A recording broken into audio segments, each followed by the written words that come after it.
You know, the craft beer business in Alberta is booming. And there's only one way of finding out why. You gotta go to the source, and you gotta drink. This is Jason Foster, Canada's beer guy. That was actually one of my personal questions. Do you have your own original liver? I'd like to think so. It may not be on speaking terms with me these days. Yeah. We're not divorced yet.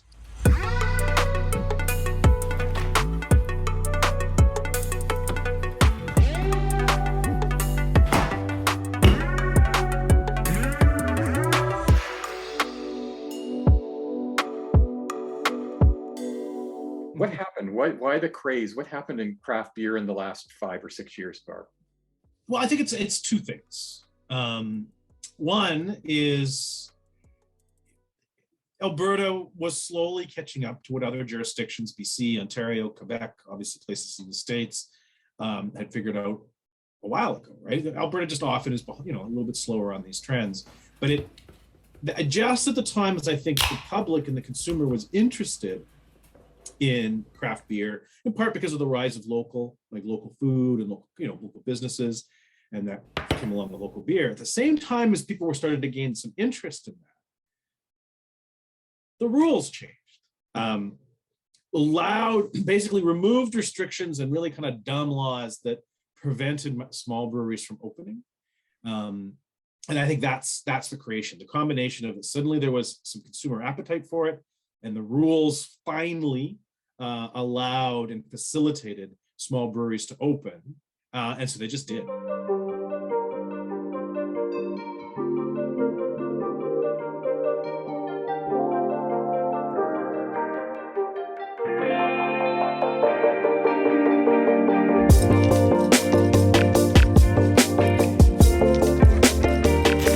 We're gonna do this.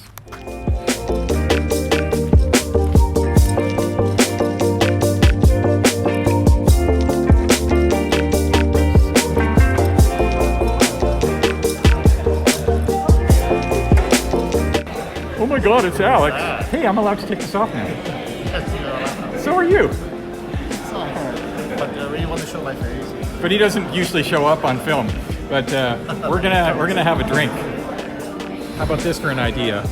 This beer and this beer are the same ingredients but different yeasts made by 2 different breweries, and they're asking me to taste it and find out which one I like better. And maybe I'm picking their brewery and maybe I don't.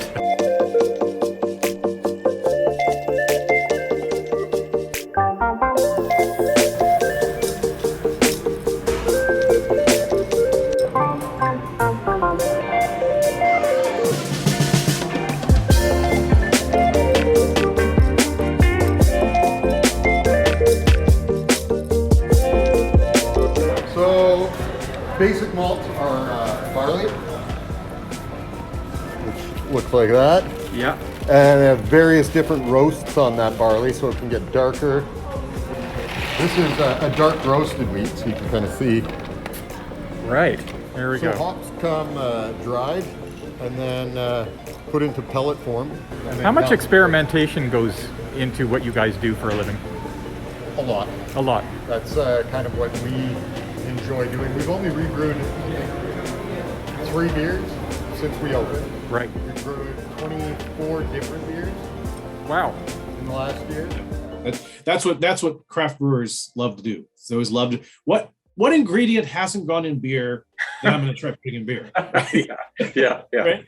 Or what combination of things can I do to create a flavor that's never been created before? Right? Like there's there's a whole sorts of crazy styles these days. There's like milkshake IPAs, there's pastry stouts, there's there's a whole range of creative, there's fruited sour beer now, right? Like all of it's all very new and creative and funky, but at the end of the day, it's all still very much anchored in historical roots around how beer was produced. Beer was often made historically with whatever ingredients the brewer had available to them.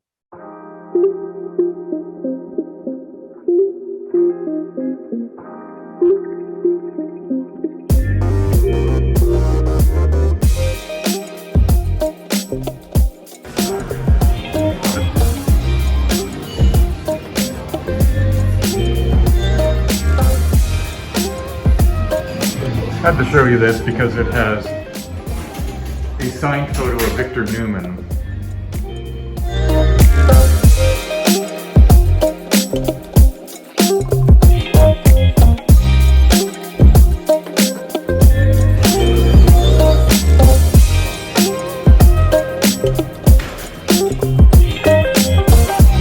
I just wanted to end this by telling you a beer joke. And Okay. then you can tell me if you think it's funny. A Roman walks into a bar. He holds up 2 fingers and says, 5 beer, please. That's good. I like it. It's funny? Yeah, I like it. All right.